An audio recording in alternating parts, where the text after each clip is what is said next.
morning, everyone, and welcome to Reinvent. I hope you all are enjoying Vegas.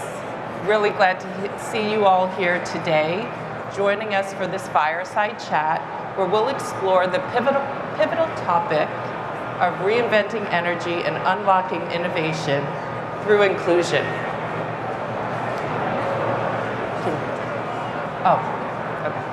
Checking a mic, okay. As co-founder of the AWS Women Reinventing Energy Group, also known as WRE, I'm excited to share how we're helping to shape the future of the energy industry. Our generation faces the challenge of securing sustainable energy for a growing global population while tackling climate change. Traditional energy sectors have been homogeneous, limiting perspectives. Diversifying our solutions is imperative, and that's where inclusion becomes transformative. The AWS Group, established in 2022, focuses on fostering the development, advancement, and recognition of women's contributions within the energy industry. As a volunteer-led affinity group, WRE serves as a community hub for women, non-binary individuals, employees, customers, partners, and allies. AWS is committed to increasing diverse representation, and WRE accelerates equity. Our mission is clear: build a strong community, develop and enhance women talent, and empower the workforce of the future. We strive for strategic partnerships with our customers and our partners to further gender equity in the energy industry. So before we dive into our discussion, it is my pleasure to introduce our esteemed panelists today. First, we have Kristen Laneri, Manager of Digital IT Business Solutions at Phillips 66. With over 140 years of history, Phillips 66 has been a key player in meeting global energy demands, standing as a dynamic energy manufacturing and logistics powerhouse. Our collaborative journey started in 2017, and today they proudly designate AWS as their preferred cloud provider. Our second panelist is Galina Luneva, brings a wealth of expertise as a principal customer solutions manager at AWS. Galina plays a pivotal role in driving innovation, customer-centric solutions across the energy industry. She has led key WRE initiatives that have amplified our mission across AWS and our customers. Together, Kristen and Galina will provide valuable insights into how inclusion accelerates innovation. Please give a warm welcome to Kristen and Galina. Well, thank you, Ines, for the warm introduction, and it's a pleasure to be here today. And before we get started, Kristen, why don't you tell us a little bit about your career at Phillips 66 and different roles that you held over the years? Sure. Oh, they couldn't hear. I think they're... Thank you so much for having me today. My name is Kristen Laneri, and I lead our Commercial and Risk IT Business Solutions organization. I spent the early part of my career in more technical roles, so developer and infrastructure roles. And then I took a 6-year cross-functional assignment in our US marketing organization. Then I came back to the IT organization and spent about 10 years working in our refining IT organization. And as you can imagine, many of the customers at the time, it was all male. And then I spent the last couple years in the Commercial and Risk IT Business Solutions organization. So we support the supply, trading, risk, truck, rail, and marine organizations at Phillips 66. That's nice. And if we're speaking about Phillips 66, can you tell us a little bit more about your cloud strategy and how is it important to drive innovation? Yeah, so we have a cloud-first approach. We really need it because of the opportunity to scale. We have more data, and we need more processing capacity and scalability. And so a recent example that we have, within the refineries, we have a network layer that we call the 3.5 layer. It sits in between the process control network and the business network. And historically, that network layer has always been on-premise at the refineries. And so we started asking ourselves, how do we actually scale in the 3.5 environment? And so the traditional approach would be just to keep on adding more servers into the on-prem 3.5 environment. And so last year we actually had some of our team members that saw BP present about this same topic last year. So it's an industry problem that everybody's trying to solve together. And so we're trying to figure out how do we deploy that 3.5 environment safely and securely in the cloud to be able to scale. And so we've got a lot of work that's going on in that area. And as you mentioned, there's in general in the industry, we're going through the structural transformation, right, for oil and gas. And we could probably use the same acceleration program to drive diversity.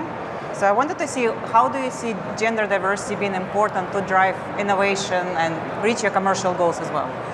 So the gender diversity provides a diversity of thought. And when we have diversity of thought, we make better decisions. And so within Phillips 66, we actually have very strong gender diversity in the IT organization. So 27% of our IT population is female, and then 26% of the IT supervisors are female as well. So we have an innate seat at the table. There's been many occasions where I personally have been the only female in meetings. And so I mentioned that I supported the refining IT organization for almost 10 years. And so I was the only female many times in some pretty tough conversations. And I had to make sure going into those conversations that I was confident in the message that I wanted to go in there with, and that I was prepared. So I had to do my homework and know what I was going in to talk about. And so even in those tough conversations, I had to make sure that my opinions were heard. Definitely I was never rude, but I had to make sure that I got my point across, because oftentimes it would be different than the rest of the room, just coming from a different perspective. But I think in those situations, I was able to, one, I gained my own confidence, and then at the same time, I gained the respect of my male colleagues, both in the IT organization and then in the different business units that I was supporting.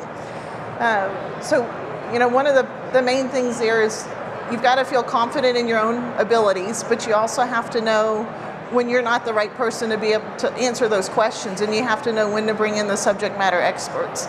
And so a good leader doesn't always know the answers, but they know when to bring in the right people at the right time to get the best decision made. That's a good one. And you talked a lot about inclusion, right? So inclusion and diversity, it's a key theme that we have today. So maybe you can share with us some specific programs that Phillips 66 have to drive inclusion and diversity, and how maybe it personally affected your career as well? Absolutely. So we have a lot of global initiatives related to inclusion and diversity. So one of the big things we have is employee resource groups. We call them ERGs. A few examples include the Women's Network, the New Hire Network, Veterans Network, Asian American Network, Black Employees Network, and then Pride 66.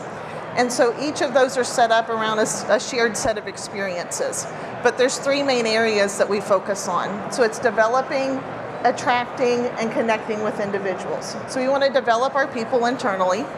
We want to make sure that we attract the top talent from outside the organization and bring them in. And then we also want to provide those connection opportunities for people to network with folks internal to the organization that have those same set of shared experiences. Another global initiative that we have is around education equality. And so that is one of the strategic pillars within our corporate giving strategy that we have. And annually, we provide $10 million to different organizations that support STEM for both women and people of color. And so that's another layer of investment that we have within the company. On a more personal note, I've had the opportunity to attend several women in engineering or women in technology conferences, and that also gives me the ability to network with other women across the industry. But what's also important is to have those same connections back to the women at Phillips 66. And so when you look at our executive leadership team, 3 of the 11 individuals that report to the CEO are women. One of those positions is the Chief Digital and Administrative Officer, and so the last 2 women that have been in that position are actually women. And so it's important, as another female leader in the organization, to have role models within the organization to look up to. Another key point that I like is our current Chief Digital and Administrative Officer also brings a personal touch. So she'll talk about what she did over the weekend, what she did with her family, so it humanizes the conversations that we're having when you have that personal touch in any type of communication that's going on. And so one quote that I want to share, so Oprah Winfrey said, surround yourself with only people who are going to lift you higher. And the people that are going to lift you higher are going to have different opinions. They're going to have diversity of thought, the diversity of background. And so I think that's really important for all of us to walk away, to surround yourself with the people that can make you better. So on the personal side, so this one hits a little bit close to home for me. So back in 2018, I was offered a pretty big job compared to the job that I had at the time. And it was one of those moments where I spoke before I thought. And so when I was offered the position, I was asked, are you up for it? And my response, genuine response was, as long as you know my family comes first. And so that is something, I'm gonna get a little emotional, but that is something that has been near and dear to me, to make sure that I'm able to participate in all my children's activities, but still deliver the results that are expected of me in the workplace. And I think one of the things that has really helped with that is technology has enabled that flexibility. And so you're measured by the results that you deliver, not by how much time you're sitting in your office chair. And so I think that's an important conversation that we need to be having within the organizations, both male and female, to understand that we can still have the flexibility that we need and also be able to deliver on the results that we've committed to. And so I'm going to turn it around and ask you one as well. So what initiatives is AWS implementing, and then how has it impacted your career? Good question. I'm happy to talk about it. And I'll start framing with the three different themes, right? So the first one is, for us, we first need to grow our own diverse talent in Amazon. And I also have a favorite quote that I have. It's from Stephen Covey, the author of the book who wrote Seven Habits of Highly Effective People. And he says, strength lies in differences, not similarities. So we focused on building the diverse community that we have in Amazon. So we have over 13 different affinity groups with 2,000 chapters across 58 countries. We have also global inclusion ambassadors. And some of those groups are women, like we're part of here today. We have Black Employee Network, we have Latinos, we have people with disabilities. We also have a special one for families at Amazon, right, that helps people who navigate and maybe the new path as they become in a family. We have also veterans. And veterans is also close to me. If you colleagues that I work closely on a day-to-day basis, they actually came through what we have a technical apprenticeship program. So this is where Amazon hires people, veterans or military spouses, and they train them for cloud roles. So they helping them to learn the new technology, new skill set, and now they're part of my team like everyone else, the solution architecture, developers. So it's an excellent program. And we have over 45,000 veterans working in Amazon today. And if we speak about women, well, kind of part of our community, Amazon has been focusing on growing the female executives. We are part of AWS Industries, which is led by a female. We also have business development storage that also led by women at AWS. So there is still a lot of area to grow, but I think at Amazon we're making good improvements. But if we speak about energy, right? So the energy is the area where maybe we need to put a little bit more focus, right? So and grow our representation. When we talk about diversity, it's important to understand we need to focus and bring mechanisms, what we have on Amazon, for the whole cycle. When we hire people, how we remove bias during the hiring process, when we do the yearly evaluation, as well as for promotion. So again, growing our diverse population. And so the second topic, I mean, we're the global organization. So we need to focus how we actually drive diversity with the communities where we operate. So we have such programs as Impact Accelerator, and that is the program that helps founders from underrepresented communities like women, Latino, LGBT, Black communities, and helps them and guides them through funding, through some mechanisms with their startup companies. So it's a three-year-long programs that helps them and enable them and helps them to bring those businesses.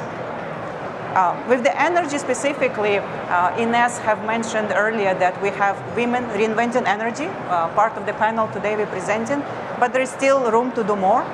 So we continue raising awareness in events like here today. We also had presence at events like CERAWeek, ADIPEC, our own energy symposium that we host in every year by AWS.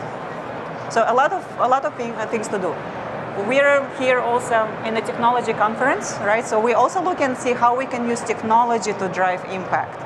I also have a personal example, right? So I am a mom of 3 teenage kids.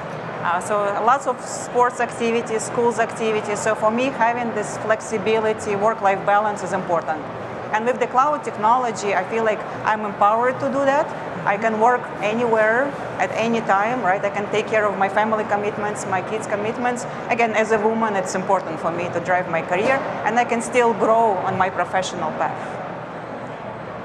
Talking about technology, if we're talking about people with disabilities, for example, we were watching the keynote today and we saw the speech-to-text captioning. Again, it's helping people who have maybe hearing losses, and we provide them with the real-life transcriptions and capabilities so they can be part, they can learn, and they can fulfill their lives and careers as well. There was also a big topic of generative AI. So we focus on how we can develop what we call the responsible AI ML services and ensure that there is a fairness in all the models that we build. So if the model produces output, it represents all the demographic communities that we have. So again, lots of areas we can touch on with technology, grow our personal talent, and raise the awareness and education. Yeah. And maybe back to you, Kristen. You had a very successful career at Phillips 66. If you would give advice to women who are starting their career, what would be your advice? I think the first thing is to find a good mentor, and oftentimes that means a male and a female mentor. So you want to get the different perspectives from both your male and female colleagues. The next part is to pay it forward, to actually be a mentor to other people. And so this is something that I take very seriously as my role as a leader within the organization, mentoring younger females. And there's sometimes when we're in a one-on-one conversation, and sometimes the only thing we will talk about is what's going on in their personal life. We don't even get to the work topic. And sometimes that's what's needed, because if we don't have those genuine conversations and make sure that everything's all right at home and with their families, we're not going to have the work output that we need. And so I think that's really important as well. And then as that leader, make sure you show empathy, to your female colleagues as well in those conversations. Next, I would say be prepared for meetings. And I talked about this a little bit before, but you want to put your best foot forward. So do the homework. Be prepared with questions. Make sure you know what you want to get out of that particular meeting so that when you walk out of there, you feel like you have the answers that you needed. And then along those lines, also ask questions. So whether you ask the questions in the meeting or you take a little note and you go ask the questions to a different audience after the fact, it's really important to make sure that you understand what's being talked about. And none of us know all of the answers to anything, but it's important to make sure that you get those answers that you need to be successful in your job as well. And then the last thing I would leave here with is it's okay to fail. So often we put very high standards on ourselves that we want to be excellent at everything that we do, and that is important, but it's okay to fail. We need to learn from those mistakes, and then we also need to make sure with the audience, the different people that we're working with, that we don't hold people to higher standards and don't punish folks for making those mistakes. Use it as a learning opportunity, and then we all get better together. Great advice. Thank you, Kristen. And to kind of wrap up, so you've seen a lot of innovation. You heard about innovation at our keynote. And it wouldn't be possible if we didn't have a diverse talent, right? Who challenge us to think bigger and differently about our products and services. But at the same time, we need to remember that that's a journey, right? Driving inclusion, driving diversity, it's a long road ahead of us, and we still have room to do more, right? So we kind of encourage everyone, think about creative ideas and new maybe programs where we can collaborate together and create the work environment that's inclusive. So we encourage everyone, again, become a part of our Women Reinventing Energy community or partner with us across different initiatives, and we would welcome that opportunity. Thank you so much. And thank you.